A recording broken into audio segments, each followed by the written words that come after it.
Dans la première vidéo, on a vu comment l'adolescence était une période qui pouvait être avec une notion variable selon les périodes, selon aussi le lieu géographique, et qu'à travers l'histoire, cette notion floue s'est constituée pour devenir ce qu'on appelle l'adolescent de nos jours. Dans cette deuxième vidéo, on va voir la place de l'adolescence dans notre société actuelle contemporaine et occidentale. L'adolescence, en fait, c'est vraiment cette période transitoire entre l'enfance et l'adulte, durant laquelle, en fait, il y a une croissance qui est plus visible.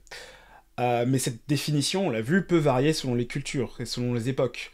La notion de crise d'adolescence est spécifique, selon certains professionnels, à, à la géographie occidentale. C'est-à-dire que si vous changez de culture, si vous allez en Asie ou si vous allez en Afrique, on n'a pas forcément de crise d'adolescence telle qu'on l'entend en Europe ou en Occident. De nos jours, en fait, l'adolescence, elle est plus questionnée, elle est plus étudiée comme une question sociale, et donc ça rend encore plus difficile sa définition, de savoir qu'est-ce qui constitue un adolescent. Et c'est pour ça qu'en fait, on n'est pas certain des âges, ça dépend vraiment, en fait, on situe l'adolescence entre 11 et 19 ans, mais on va voir que même parfois elle peut se prolonger. Ce qui est sûr, en tout cas, c'est que la puberté marque le début de l'adolescence. Sa fin, elle n'est pas clairement définie.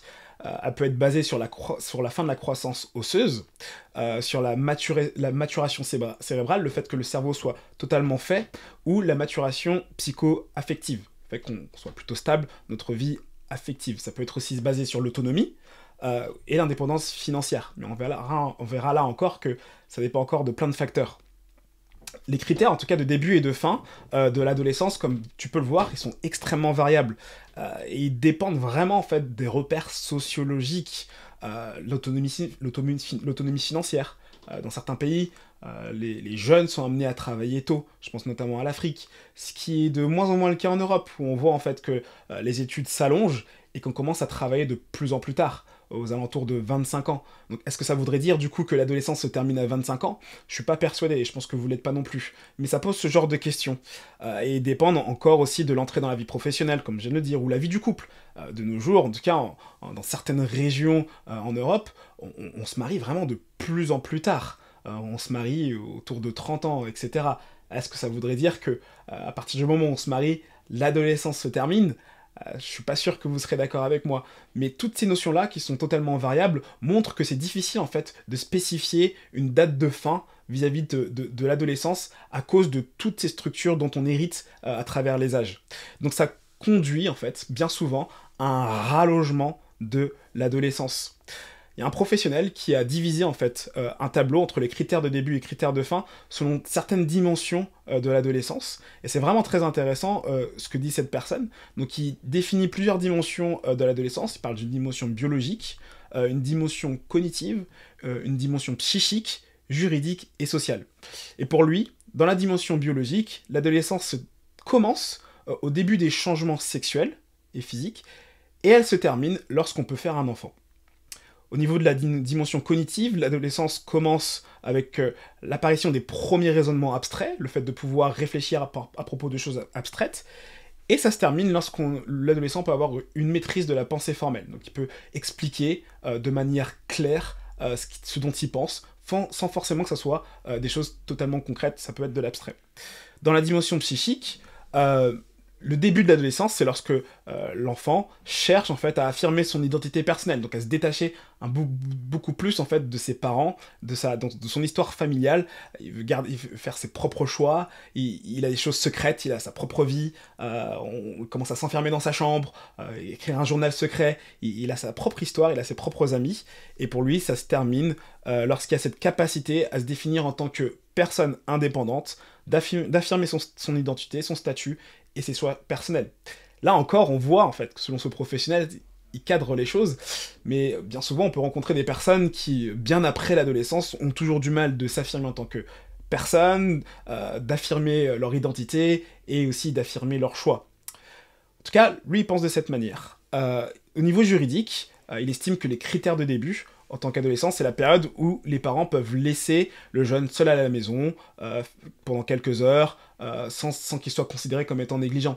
Donc on va éviter bien sûr de laisser seul à la maison un enfant de 6 ans, mais un enfant de 12 ans, alors ça dépend des enfants, ça dépend des familles, ça dépend vraiment, c'est assez aléatoire, mais je sais que personnellement en tout cas, À 12 ans, je pouvais rester seul chez moi sans problème pour jouer, regarder la télé. Ça dérangeait pas les parents. En tout cas, socialement parlant, c'était reconnu comme étant ne pas mettre en danger son enfant. Donc c'est tout à fait acceptable en fait que une personne, une famille, des parents viennent vous voir et vous disent bah voilà, on vous rend visite et on a laissé notre enfant de 14 ans seul l'après-midi, voilà, il joue tout seul, il n'y a pas de problème. Donc ça c'est vraiment au niveau juridique et ça commence et ça se termine quand l'enfant atteint l'âge de la majorité, qui est de 18 ans en France, où il peut aller voter, où il est vraiment une personne responsable juridiquement parlant.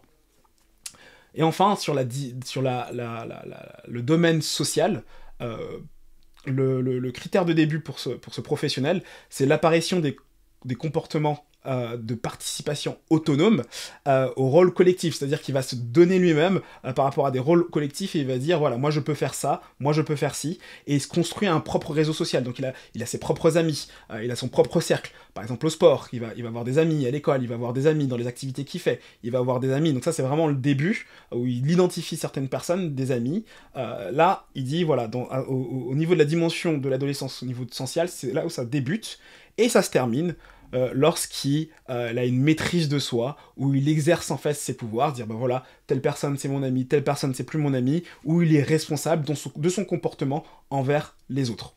Donc voilà pour un peu un panel psychosocial de l'adolescence, et on voit en fait que depuis la fin du XXe siècle, certains psychologues, psychiatres et psychanalystes parlent d'une adolescence interminable. Même une société adolescente ou adolescente. Les adultes ne veulent pas grandir, les ados veulent rester les adolescents pardon, ne veulent pas grandir, ils ne veulent pas devenir des adultes, les adultes ne s'assument pas en tant qu'adultes, ils veulent rester des ados. Et ça se montre, par exemple, où on évite de faire certains choix, on évite de s'engager, on recule le temps où on quitte ses parents. Il y a toute cette génération, ce mot qu'on appelait la génération Tanguy, où c'était des hommes entre 30 et 40 ans qui vivaient encore chez ses parents et qui sont encore dépendants de leurs parents.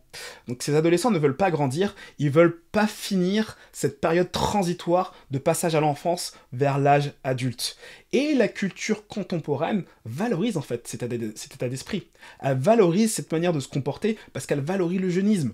Regardons auprès des stars qui veulent en fait toujours avoir une condition physique qui montre qu'ils sont jeunes. Regardons auprès des personnes, des célébrités, qui se comportent d'une certaine manière toujours comme des personnes qui ne sont pas réellement adultes, comme des adolescents, comme des enfants. Et donc toute cette culture, en fait, toutes ces valeurs associées à la jeunesse sont maintenant adoptées par toutes les générations. Toutes les générations, en fait, prônent la jeunesse. Regardons la télé, regardons les pubs, regardons les médias, la jeunesse est devenue quelque chose d'important. On a peur de vieillir, on a honte de vieillir, on veut rester jeune toute notre vie, on veut rester jeune physiquement, et surtout on veut rester jeune dans notre tête. Donc ça contribue en fait à repousser de plus en plus cet âge vers l'âge adulte auprès des adolescents. Mais ça pose un problème. Ça pose un problème parce que les emblèmes de la jeunesse perdent leur signification. Le fait de pouvoir grandir en maturité physique va perdre de sa signification puisque la personne plus âgée va vouloir te ressembler. Et donc on voit une frontière un peu plus floue. On voit une frontière un peu plus floue à ce niveau-là, au niveau de la place de l'adolescence dans notre société. Résultat, les jeunes vont davantage se centrer sur eux, ils vont davantage avoir un vocabulaire uniquement compréhensible par eux, et ils vont s'alimenter en fait de choses où ils vont se retrouver en tant que groupe social. Donc faisons vraiment bien attention à ça, soyons alertes par rapport à la manière dont la société est en train de voir et en train de diriger les adolescents. Donc on l'a vu, l'adolescence est le passage de l'enfance à l'âge adulte, et on va voir en fait quelques indicateurs qui montrent ce passage de l'enfance vers l'âge adulte. Il y a des indicateurs de ce qu'on appelle de maturation physique, et des indicateurs de maturation cérébraux.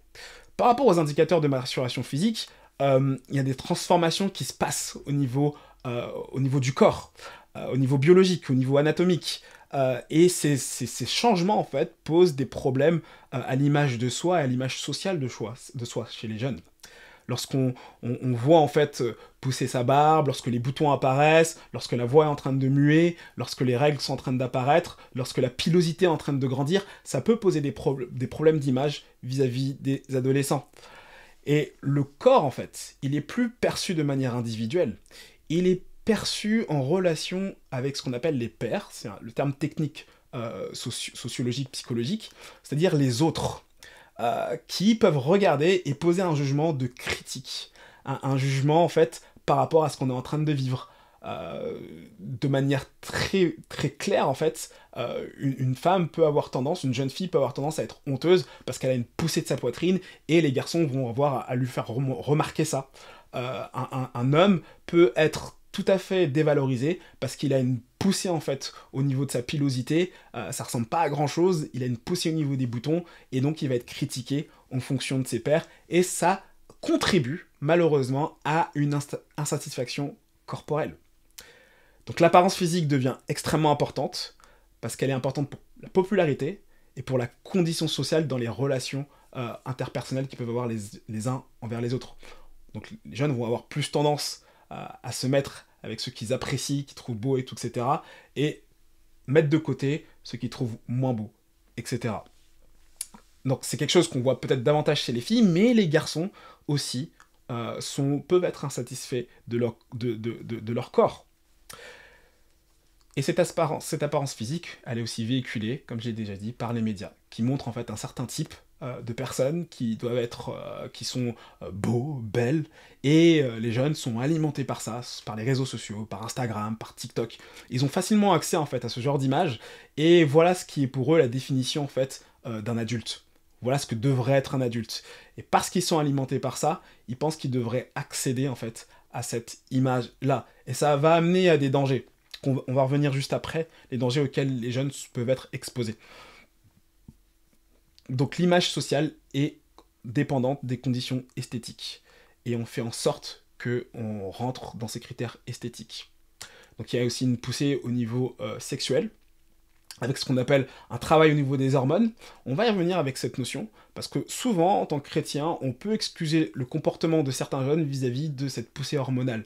Donc avec cette capacité en fait de pouvoir avoir des relations sexuelles, le monde l'explique en disant, bah voilà, c'est tout à fait normal, ils commencent à comprendre ce que c'est que la vie psycho-affective, et ils veulent avoir des relations sexuelles, il y a cette pouffée en fait qui se passe entre eux, et donc ils doivent en avoir, mais on sait que bibliquement parlant, c'est pas correct. On sait que bibliquement parlant, ça va à l'encontre de ce que Dieu veut.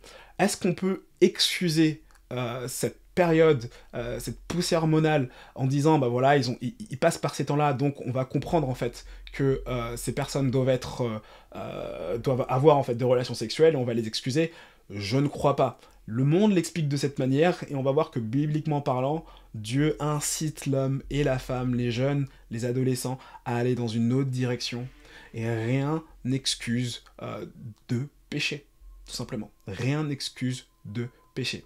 Et c'est le rôle du responsable d'accompagner les jeunes dans ces transformations et dans ces changements qu'ils sont en train de vivre. À ces indicateurs de maturation physique, il y a des indicateurs de maturation cérébraux. Il y a des changements qui se passent au niveau de la constitution du cerveau. Je vous renverrai vers le livre pour si ça vous intéresse. Il faut savoir que du coup, comme j'ai dit précédemment, le jeune est capable d'avoir une meilleure réflexion au niveau de l'abstraction et d'avoir des facultés cognitives qui se développent. Par rapport à tout ça, du coup, tous ces développements-là amènent le jeune à être exposé au sein du monde à certains dangers. Dans un livre, Média, quelle télévision à l'instant, définit en fait 5 facteurs où le jeune va être particulièrement exposé. Le matérialisme, l'existentialisme, l'individualisme, l'hédonisme et le sécularisme. Donc le matérialisme, en fait, c'est le fait de dire tout le monde matériel est intéressant, donc toutes les possessions, l'argent, c'est des choses qui sont primaires, qui sont intéressantes, qu'il faut absolument obtenir. L'existentialisme va valoriser l'expérience. Tout ce qui compte, en fait, c'est de vivre des choses, d'aller goûter à telle ou telle expérience, d'y aller à fond. L'individualisme va se concentrer sur soi-même. Donc je me concentre sur moi, sur mes propres besoins. Ce qui importe, c'est moi, plus que les autres. L'hédonisme, c'est de goûter au plaisir, en fait. Tout ce qui peut importer dans ce monde, c'est d'être heureux et d'avoir tous les plaisirs du monde. Et le sécularisme, c'est le fait, en fait, de enlever Dieu de l'équation. Dans ma réflexion, je vais enlever Dieu de l'équation. Tout ça est véhiculé par le monde et véhiculé dans les médias qui, je le rappelle, sont extrêmement consommés par nos jeunes. Plus de 90% des jeunes passent au moins 2 ou 3 heures de téléphone par jour. Et donc ils sont alimentés par ça, et ils sont confrontés en fait à cette réalité d'un monde sans Dieu qui les encourage à aller dans cette direction. Et à cause de cette direction-là, du coup le jeune va être amené à faire face à certains dangers. Et voici une liste non exhaustive de certains dangers auxquels le jeune peut faire face. Il y a l'alcool. Donc ça c'est plutôt lié peut-être au fait de ressentir des choses, au plaisir d'expérimenter des choses. L'alcool est interdit jusqu'à un certain âge, avec une certaine latitude en France, donc normalement l'âge légal c'est 18 ans, mais on se rend bien compte que les premières expériences au niveau de l'alcool de la majorité des jeunes se situent autour de 16 ans. Donc l'alcool attire les jeunes, ils veulent goûter au plaisir, ils veulent goûter à la gaieté, le fait que ça rende joyeux, ils le voient dans des films, ils le voient dans des séries, et ils disent « Allez, on peut y aller, c'était un interdit, mais maintenant je commence à grandir, je peux avoir l'âge de le faire. » Et donc on va se donner à fond dedans, et on va le faire sans commune mesure, ce qui peut amener à ce qu'on appelle le phénomène anglais le binge drinking, le fait de boire sans arrêt, ce qui amène à des comas éthyliques. C'est des choses qui sont réelles, qui sont réelles et qui sont un réel danger pour nos jeunes. Il y a la pornographie. Donc avec cette poussée hormonale qui arrive dans le corps, on a envie de se dépenser, on a envie de savoir qu'en fait c'est quoi la sexualité. Et on ne sait pas trop, on n'a pas de cadre. Et comme on n'est pas vraiment des adultes, comme on ne peut pas réellement se marier, comme on ne peut pas vivre des choses en tant que couple dans le cadre biblique, eh ben on va trouver des moyens alternatifs. Donc les moyens alternatifs, c'est le fait de pouvoir facilement accéder à des sites pornographiques de nos jours. C'est extrêmement facile, il suffit de faire une recherche rapide sur Internet. Il y a quelques temps, il fallait avoir beaucoup plus de réflexion, il fallait acheter des cassettes vidéo, il fallait acheter des livres, des petits feuilletons, des magazines. De nos jours, c'est totalement, ça peut même être fait sans trace. Les parents peuvent ne pas être au courant en fait. Et malheureusement, un ami qui disait que 100% des hommes en fait ont un problème avec la pornographie, et que ceux qui ne l'avouent pas en fait, c'est ceux qui nient le fait d'avoir eu un problème avec la pornographie ou avec des pensées sexuelles malsaines. C'est un réel problème, c'est un réel fléau qui commence à l'adolescence et qui malheureusement se répercute, qui peut se répercuter tout au long de la vie de la personne qui en consomme, homme ou femme. On pense souvent que c'est un problème qui est spécifique aux hommes. Non, ce n'est pas un problème qui est spécifique aux hommes, ça se manifeste majoritairement auprès des hommes, mais les femmes, des statistiques montrent que les femmes sont de plus en plus consommatrices de contenu pornographique. Donc la pornographie, l'alcool, il y a aussi les clans, les amitiés déconseillées. Donc le jeune va avoir tendance à se refermer par rapport à des personnes